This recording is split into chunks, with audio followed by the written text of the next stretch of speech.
জান তুমি চিন্তা করো না, তুমি তাদের ঠিক হয়ে যাবে। জেসি তুমি আমাকে কখনো ছেড়ে যাবে না তো? তুমি আমার সাথে কেন ঝগড়া করো?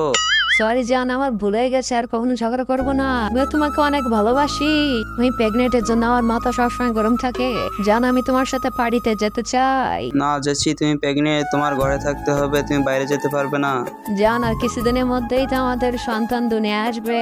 তুমি ওর কি নাম রাখতে চাও? আমার যে নাম ভালো লাগবে তুমি সেই নাম রেখো। না জান, তোমার যেটা ভালো লাগবে সেটা রেখো। A few moments later. Madam জেসির বাচ্চা হয়েছে, একটা ছেলে আর একটা মেয়ে।